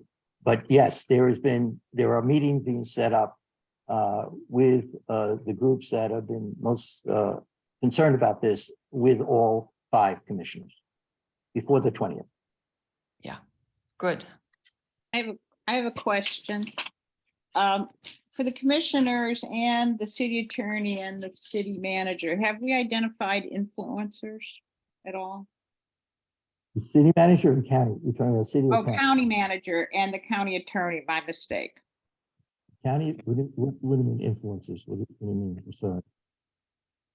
People who can influence these people. Oh, yeah, we try to talk, influence anybody. And yeah, the people are reaching out to them all over the place. The county manager has just announced his retirement. County manager is no longer going to be the county manager after July 31st. Was this new news? This is, it's not new news, but it's about a week old news. No. And so he'll be gone and there'll be a new county manager. And the county attorney is not leaving at this point. Should we be hiring a lobbyist? I don't know the answer, to that, Linda. I don't know if we got time. This is gonna happen a week from today. I know. Yeah, But you all have limited time and energy as well. I don't know who one would hire even. yeah. But Well, this is all part of the problem, the way they've done this, you've only got 2 weeks to react to this. oh, yeah, it is. know. And to the point of sunshine, we have to notice everything, but they don't have to, whatever. So I don't know if there's people, I would like to tell you, if there's people that you can hire who can be influencers, I would like you to go ahead and do it and not come back to us to ask any permissions to do anything.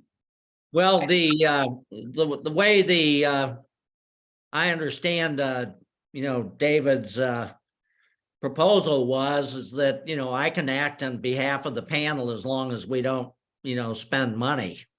Well, I would go say you can spend money. I would add in to give you authority to spend up to $25,000. This is going to cost way more than that, and I know your judgment is good about you won't throw away money. I don't know what anybody else thinks. It's probably a good idea if he has some budget, and he has some authority, but to be honest with you, the county commissioners are typically really reasonable people. And it's all how it's sold to them. And I think that once they get all these letters from everybody saying, put it off, give it some time to think it through, we're not in favor of it. They do want to get elected in the future too. And they don't want to be known as somebody that made a wrong decision. So I really think that there would be no reason why they wouldn't put it off. But, giving him a budget to work with, if he feels like after meeting with them that there's some kind of resistancy or that needs to be, that's probably not even a bad thought. But, I have full confidence that this is going to be put off. That's just myself, You really think so, Right. Sandy? Yeah. yeah, just by growing up here, and the same thing is South Seas in the long run is going to be more beautiful when they're done developing. It's going to be state of the art, gorgeous, gorgeous resort. We just don't want it to be 7 stories high, so that's, and the fact that they didn't start this whole process, then, but we still have to be diligent in what we believe in. So, but if you want to give them a budget, go ahead. I doubt that you'll need to use it, but it would be a tool, Okay, Linda, you want to make a resolution? Yeah, I can't believe, okay, I would like to pre-approve Jay's expenditures of monies to support this effort on zoning up to $25,000 with this period. Okay, can we have a second?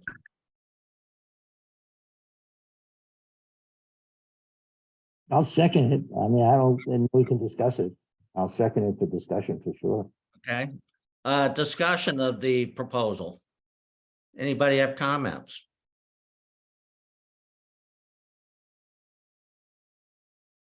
Okay, having no comments made, if you're in favor of the revision to the proposal to grant me $25,000 discretionary money, if I think such funds need to be spent, raise your hand, say aye. Opposed? Any opposed? Looks like the motion carries unanimously. Thank you for that. Okay. Ken, do we have Linda, did you want to say something else? Sandy, you seem to know more about these, having lived here, been a business owner, et cetera, et cetera. Is there anything else we can encourage you to do? Because you may be somebody who can speak very well to the commissioners. I can reach out to them because I know them all and I don't have a particularly better relationship with one or the other, maybe Kevin perhaps, because we're working on this project together. But I really think that everybody that's on this call, which I saw that there were like 140 people, if we all write our letters individually and don't just use some stock letter, but, you know, write it from your heart. And that's the reason why, you know, and I've been on this community panel. I've termed out now, I think twice. So that I was the chairman of this committee when we did the first land use amendment change, and we did all the heights and we've gone through all that, and all these years that we've put in, you know, countless hours to have these plans in place. So it prohibits over developing our island, and to have it happen like this to where it could just be boom, all this work for all these years has just been nothing, you know, that doesn't even set well with it. I can't imagine it was set well with them either. So, you know, I think that they will stand by this line. Maybe I'm Pollyanna, but I really don't think I am. I think they're all individually. We've had the best board of county commissioners that I think we've ever had. They seem to work well together. And I think if we treat them with respect and reason, that's how we're going to win our case, not by being insulting or upset, you know, but just be factual. Right, absolutely. That's a very important point. You know, nobody should be angry in his, you know, writing to the commissioner. It should be objective and fact-based. And as far as, you know, addresses for the commissioners and so forth, there's all kinds of information out there. I think SCCF has put out a list of the commissioners, their addresses and sample letters. Again, don't just copy down a sample letter, but, you know, you could use it as a guide and then customize it, you know, for your own purposes. Ken, maybe you can just put that out again after the meeting to everybody. Sure. And there was also one final question or comment about getting a copy of the administrative interpretation. That's public record and it should be on the county website. If I can find a good copy of it, I'll get it posted someplace that's easier to find. Okay. That also helps to delineate a little bit of who owns what on South Seas, because that was one of the reasons for the interpretation in the first place. Ken, I have a copy of it and I'll email it to you and then you can put it up. Okay, Ken, did we cover all the comment from the audience? I think so. We have a number of other comments, but they're really statements, not questions. And I think many of them are not answerable at this point. Okay. All right, well then, let's take a break, 5 minutes. Can we just one more? Sure. I think we need to decide if we want to have any interim meetings in the next week. Obviously, it's not going to be possible because we can't notice them for long enough, but should we set up a set in the future so that we can talk to each other? I don't know. And so we can take a break, but that's what I think we need to think about and decide so that we can be, we can talk to each other if we want. Okay, I think we could maybe set up, it would make sense to set up a meeting following the June 21st. When we know what the commissioners have done, so we'll know, you know, what they voted and discuss what things we might do once we know how they voted. Okay. So I move we set up a meeting after the 21st. Okay, Put Tim, will panel- you try to find a date that works best for people? Yes. Okay, Thank you. all right. All right, so let's take a break and we'll move on with all the other elements on the agenda. Thank you all for a good discussion of this item. Let's return in about 5 minutes.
Ken,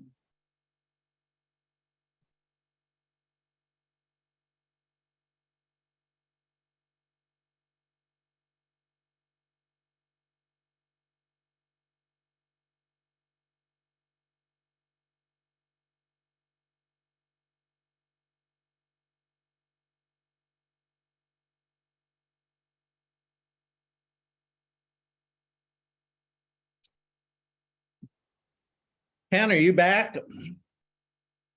Yes. Can't tell. It looks like most people are still away. It's just you and me, Jay and Ken. Okay, let's get They're this coming done, back. Sandy. There we are. I'm here, Jay. Okay. Hey, another thing that sort of strikes me as odd is the whole timing of this. Like has this been done in season? Recording in when- Oh, yeah, progress. well, that's, When residents are there. yeah, I it's, think they would have got bombarded with people attending this meeting, but it's hard for most of us to get there this time of year. yeah, that is true, but there have been, I think, probably maybe something like 1,000 letters go to the commissioners. Yeah. Already, you know, in opposition to this, so I sure hope Sandy is right that that when they see this level of community reaction, they'll say, whoa, maybe we ought to take a different path on this. Well, you know, Yeah. it's hard to say because, you know, it could evolve. It's all the way of the delivery. I would love to read the exact way it was presented because I was like one of the last ones to know about it. And some people thought maybe it was because of the hurricane resiliency. And here I chair the one planning and capacity meeting. And it was Yeah. like, no, I didn't know about it till I read the newsletter that from the CCA that went out, you know. Yeah. So I had no clue, but you know, if it was presented that it was part of a hurricane type of thing and that they were helping. That was what the initiation was from that. So this is what the county is saying, that they undertook this review, that the genesis of it was to try to improve resiliency. Yeah, but then it Yeah, would have but gone it's- through, yeah, it would have gone through the Hurricane Resiliency Committee, Yeah. which it did not. So therefore, that's what's kind of has us all scratching our head, you know. Right. Okay, I assume most of us are back. I don't know how many of the people that are on the schedule have stood by through the entire discussion we just had, but we will start moving through the agenda. Mike Sawicki, are you around still? Mike, Recording in progress. he is here. Mike. Well, Give I us guess- an update. What's going I on guess with the sheriff's office? I guess there's big doings around the island, so I'll keep it pretty brief. Yeah. We've had a couple of thefts of fishing equipment and small items from boats and docks along the Roosevelt Channel. So I just want to remind everybody again to secure small items of value and things that are easily taken. You know, bring fishing rods in off of boats, bring them in off the dock when you're done using them. And also to encourage people to check their cameras. I know we have a couple of cameras along Roosevelt Channel. If you don't have one on your dock, consider getting one, especially if you have a boat out there or typically have items out there that might be taken. That's something that's very important to us in prosecuting these cases. Solving them and prosecuting them is having video evidence. And it's in this day and age, they are pretty inexpensive and really high quality. So again, that's an area that helps to cover what I would say is probably one of our more vulnerable aspects of the island, which is thefts from along the waterway. Right. Any other points, Mike? No, I mean, unless anybody has any questions for me. Anybody have questions for Mike? Well, Mike, thank you for that report and keeping yourself available through all our prior discussion. It's much Oh. appreciated. Of course. Okay. Go out and get bad guys now. Okay, Yeah. Jeff Powell, Fire Department. Jeff, are you around? I am. Good morning. Yeah. Hi, Jeff. How are everybody today? It's quite a lengthy meeting, so as Mike said, I'll keep it short. I'm sure everybody sees we're finally getting our roof replaced here at the fire station, so it's quite loud and cumbersome removing a metal roof that I never realized before. So that's good news. But other than that, I'll just keep it to any questions if anybody has any specifically for me. Jeff Brown told me that the South Seas potentially development plans could potentially have implications for the fire department, and that you all are evaluating that right now or something along those lines. I'm not sure entirely what he had in mind. Can you elaborate a little bit? Yeah, a little bit. So I can tell you we'll discuss it further tonight at our meeting as far as what sort of letter we'll be able to send in. Obviously, from a fire district standpoint, we're not a recommending of what you should or shouldn't approve on the island. We're more of what it kind of impact it would have to us as far as what services we can and need to provide. So as I understand it, you don't have the ability to fight, high fires. So basically increasing height of buildings currently, anything above what we already have would basically mean purchasing another apparatus that can basically reach higher, and that's a ladder truck that can provide water from a higher distance as well as provide rescues with ladders and whatnot by that means. So obviously there's a financial implication for that. The increasing density, I don't think we need to go over what increasing density could do, because obviously more people equals more emergencies. I mean, that's a no-brainer. So not to mention traffic and maneuvering and stuff like that. So it's by no means you guys should support or you guys should not support it. That's not our role in the community, but it's more of what just generalizing and making sure they're aware of what kind of impact that could mean. Right. Okay. Anybody have any questions for the fire chief? Okay, Jeff, thanks for sticking around. Much appreciated. Absolutely. Thank you, guys. Okay. Next up, CEPD update. Daniel Munt, are you around? I am. Good morning, everybody. Hi, Dan. Following Jeff and Mike, I'm going to keep mine short as well. Just a couple of things going on. At the end of this month, Aptam's preparing to complete their required annual monitoring of the beach. In addition to this being permit required, this is going to provide us with the update to our baseline data to determine if any of the sand is returned to our dry beach area, and we can report to the board for direction on that. And then the other item is, as a result of the workshop held by the CEPD on June 1st regarding the Phase 2 proposal for coastal resiliency, Carrie Schuman's beginning work to draft that initial RFP. And as we near the completion of that draft, we'll schedule another workshop to review and revise this document if necessary. The meeting will happen. I don't know if the revisions will be necessary. But okay, Daniel, what you're referring to is a large consulting project to develop a strategy for Bayside resiliency on the island. Is that correct? Okay. Yeah. So we anticipate that meeting to be held roughly 3 to 4 weeks. That'll allow Carrie enough time to complete that document.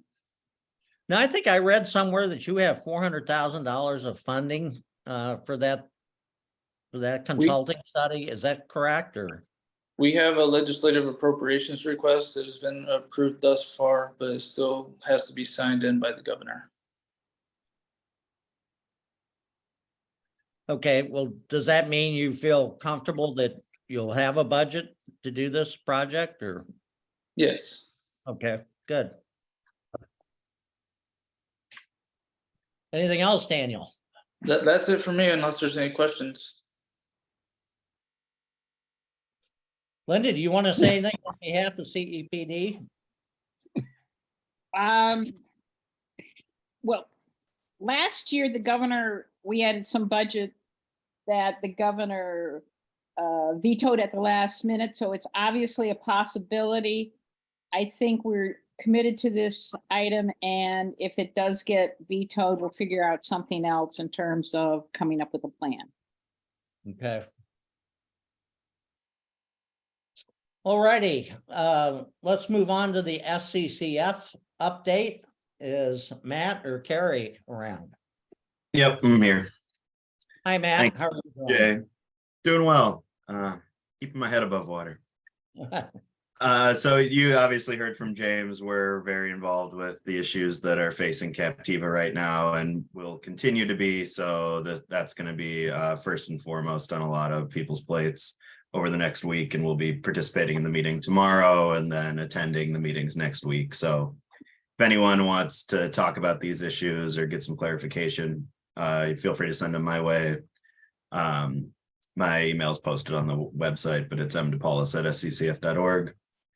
Outside of our islands, we're still waiting, kind of in a holding pattern in terms of any legislation moving forward. A lot of it's either waiting to be sent to the governor or waiting for his signature or veto. We're still holding out hope for a couple of vetoes, namely some of the fertilizer ordinance preemption that was contained within the budget. We're looking for a line item on that, and the phosphogypsum use in roadways pilot project funding. We're hoping for a veto on that as well. Other than that, we're really nervous looking at the lake. The lake is at 13.9914 feet right now.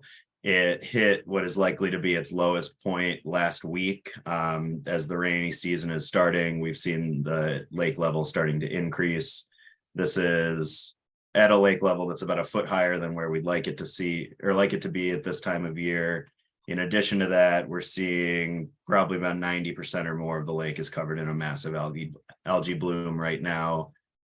This is coupled with the fact that we've been seeing algae blooms developing on the Caloosahatchee. We were getting anecdotal reports of algae showing up in the Cape Coral canals as well. So this is all shaping up to be a pretty disastrous summer, potentially, depending on water and when we see the releases that will be coming at some point. So you're really concerned about the present status of the lake and releases that may, result in a lot of fish kills and so forth. Yeah, it's hard to know exactly what those releases are going to look like, but if we're sitting at a lake stage that's this high at the start of the rainy season with algae blooms that are already this prevalent, it's very likely that at some point for flood control, they will have to do those releases, and those releases could potentially transport those algae blooms. And then on the back end of all of this, it looks like we're probably going to go into an El Nino starting at the end of the summer or midway through the summer. And what that generally means is warmer, wetter air can actually cut down on the potential that we're going to have hurricanes, but it will mean more storms and potentially a wetter, dry season, which would extend the amount of time that we're having this water inputted into the lake, and we'll need releases to get out of it. So I wish I had better news, but I'm not optimistic. Yeah. Anything else, Matt? Those are all the major things. I'm here for questions if anyone has anything, and always Questions for Matt? feel free to reach out to. Anybody have questions? Anything from the audience for Matt? Hey, thank you, Matt. Thank you. Okay, next up. Well, Bob Walter, do you want to do a South Seas update or? Thank you, Jay, but I have nothing to add. You think we've discussed that enough? Okay, thanks, Bob, and thanks for attending this meeting. It's much appreciated. Okay, Linda, you wanted to make some comments about telecommunications on the island? Yes. I know somebody who knows somebody, kind of thing. Okay. I have friends in the telecom business who talk to their friends who are well connected in Florida and around to ask sort of about our telecommunications situation on Captiva and Sanibel. And actually, there's a lot of information that they know about that they could come in and brief us as to what the situation is. So, for example, there's money available right now for broadband deployment from Biden, but we need to apply for it. Well, that means a telecom company has to do it. There's things like there's something known as the carrier of last resort. That's CenturyLink. They have to serve us, but they're broke and they're not really motivated to come give us better service. The cable across the sound underwater was broken. Well, what this guy says is there's 3,000 vehicles in the bay and you can't get into, they're not going to lay any other underwater cable for quite a while because it's too dangerous for people to go lay it. So there needs, et cetera, et cetera. We don't seem to be a priority at the state level because we don't have enough voters. These are things he is getting from talking to his contacts. He actually talked to people close to Musk who said that they're really not interested in, our satellite option isn't a good one. Anyway, so where this ended up, in my view, is that we probably should have somebody like this come in and at least talk to us, educate us a little bit so that we can figure out the best path forward. His view is it's going to take at least 5 years to restore and get good service back to the islands. Now, Linda, are you talking about our cell phone service or? Communications. So it's just communications. So it's cell phone, it's fiber, it's all of they're all linked together, Jay. Okay. So my suggestion is that we do have a lot on our plate right now. And we let some of it play out for a little bit with the county and then revisit this in a couple months when we know which way we're going and how much effort we have to put into the county. That would be my suggestion. There's definitely, we should get involved, understand it. But in terms of priority, I think it's low down the list right now. Okay, well, I think if you want to pursue this further, Linda, and, try to develop, some specific next steps, Okay, well, maybe I'll talk, then I could talk. You're right. I think we've got plenty of other things to do right now. I can talk to the guy, I can document it and send it all out to the panel, okay? And then we can say what the situation is and what we might be able to do. Bob, I have one question for you though. What kind of cables do we have coming into South Seas? Do you know? Sorry, say that again. What kind of cable? Yeah, like telecom cables, like communications cables. Everything's fiber coming into South Seas that I know of, if that's the question. No, where does it come into South Seas? Oh, I don't know exactly. Can you find that out and let me know? Because if we've got things running from Pine Island for communications, I'd like to know about it. You see, the question is it coming in through Pine Island or is it coming through across the bridge? I don't know if I can get that answer for you. You're talking about the cell tower specifically? The cell tower, and how do you get I got to be honest with you, the carriers would have to be answering that question. There may be a combination of both. Well, and how does the fiber get to your local fiber? All of that kind of thing. Because this is from a vulnerability and resilience perspective, having communications on island is so important. How does it get to your cell phone tower? Do we have satellite communications into that, or is it going through some cable? Where's the cable? I don't know.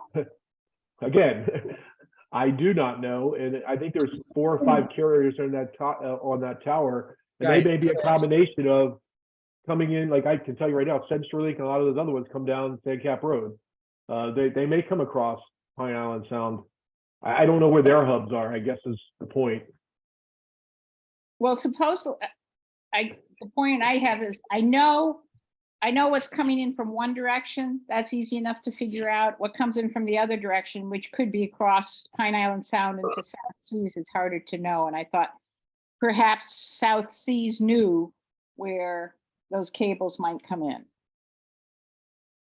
No, I'll find out. I'll ask, but I don't believe we have that knowledge, but I'll ask. Okay, thank you. Okay, so I'll pursue, document when I can, send it out, and then we can figure out what we need to do. But in terms of a vulnerability, this is probably a big one. Our carrier of last resort, CenturyLink, doesn't have the money to fix it, and it seems like nobody cares much in terms of the bigger political situation. That was what this guy said.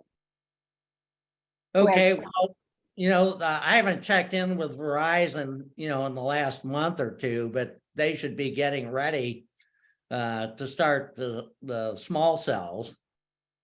Yeah, the problem is getting to the small cells too, I'm sorry, what does that You need mean? It's the connectivity. I don't understand the connectivity. The connectivity either has to go through fiber cables to get there. Where's it coming from?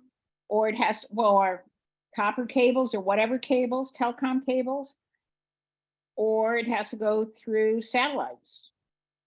How does that work? And I think, yeah, and the problem is this is all deregulated. Now. And so it's not treated like a utility anymore. And the one who's supposed to take care of us is CenturyLink. So, okay, that's it. Okay, Linda, thank you. Yep, clear. Okay. The Captiva Drive revegetation, bike lane improvements, I think that project should basically be done. John Jensen isn't with us today. David, where we last left this is everybody got the clear direction that they couldn't plant up, closer than 2 feet to the edge of the pavement. And that was going to eliminate the problem of cyclists and pedestrians having to, go into the traffic lanes. So as far as I know, that's all underway and is working successfully. Do you have any other comments or anything to make on it, or? Yeah, it is underway. It's a done deal. Most of the landscapers understand it and have been abiding by it, complying with it. You'll see that there's a couple of properties that have rocks right up to the stones, rocks, right up to the path. Those, they should move them back 2 feet. If they don't, they're going to be very surprised when the county does that for them. And some other vegetation will have to be cut, and the county will do that too. So I think it's been pretty successful, and there are some outliers, and they will have to be they will be contacted by the county, and then the county will take action. So I think the project has been successful. Yeah. And I think we could just move on to the next project. Okay, well, I think we can take this off our agenda, our regular agenda for future meetings. Yeah. Okay. Wastewater committee update. I don't really have anything new. We're still waiting on the results of Sanibel's first consulting study, which is to develop a plan to what to do with the increased processed effluent that would result from them treating our wastewater. I don't have any update on that. They were supposed to be getting a first draft, I believe, this week. And I suppose we'll hear something soon, from Sanibel, about where they were. If we don't, we'll follow it up. But of course, with the recent developments here, that's going to throw a lot of additional issues at our sewer project. Anybody have any questions on that? Stormwater update. Linda, you have anything new there? Not really much, and David probably knows more than I, but we finalized the proposal. It's been turned into the county. It's to be funded. I don't know anything beyond that. Right. Kevin committed that he was going to get that funded, I believe. That is correct. Yeah. Yeah. So David, do you have any idea when we'll know if we get that funded, or? well, he committed that it would be funded out of the pot of money they're getting from the state for the county. So as soon as they get that money, we'll get our 200,000 to pay for that project is my. Okay. understanding. Iguanas, John Jensen's gone today, so no update from him. Bruce McDonald, maybe you can make a comment on the iguana population. You, as I hear, you're the chief iguana hunter. Yeah. Well, I'm not there, so I don't know. Can't comment. They must be getting out of control. The iguanas are all over the place. I mean, really, they're taking over. So we're gonna have to call Alfredo and maybe have him work a little more diligently because they're really, they're everywhere. So, and big They're ones. big ones. Yeah. Big ones. Yeah. Big ones. So we're gonna reach out to Alfredo and get him working. Okay, does anybody have any other reports to make before we take a look at our financials? Okay, Ken, what do the numbers look like? Well, that's included in your packet. So far, so good. Nothing, no surprises. We have healthy reserves. We're still waiting for, we're still sitting on money for the studies to Sanibel. So that money is being held separately. Otherwise, no real surprises. We can probably look at considering fundraising in the fall once we know what the situation is and have a better sense of some of our expenses down the road. Okay, but we've got no money issues, or we don't have to be worried about raising money at least until fall. Is that correct? Unless you come across something that we need to spend a lot of money on quickly, no, we're good. Okay. Okay, I guess that completes the agenda.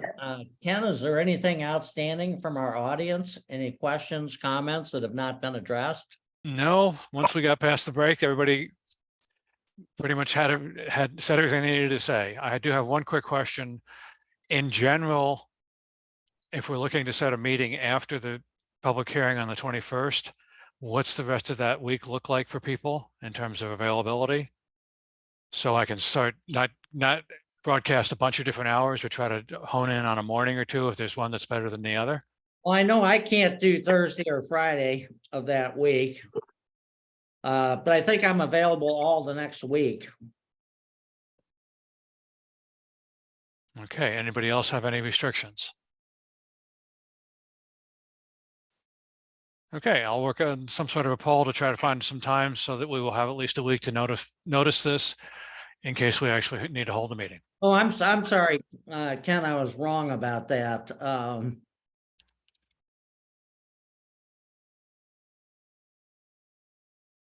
Geez, I'm gone the entire week of the 26th. What about something like the 22nd? Because there's going to be, everybody's going to want to know what's going on. Yeah, I could do the 22nd in the morning. Yep. David, are you going to be available?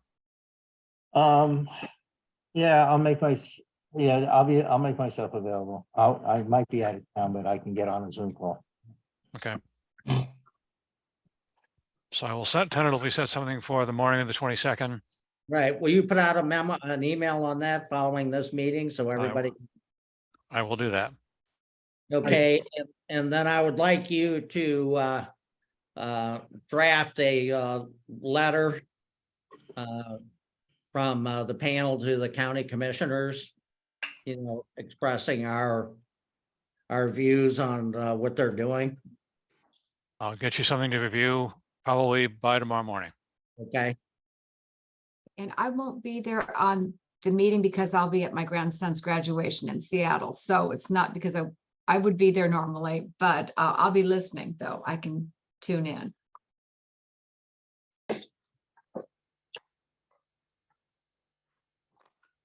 Okay, so we said the 22nd. Would the 23rd be any different for you, Sandy, or? No, I could be on the 22nd one, just not the county commission meeting itself. So I'll write my letters ahead of time. So. Okay. All righty. If there's no other business, can I have a motion to adjourn the meeting? I'll move it. Second? I'll second it. Okay. Raise your hand if you're ready to quit. Thank you, everybody.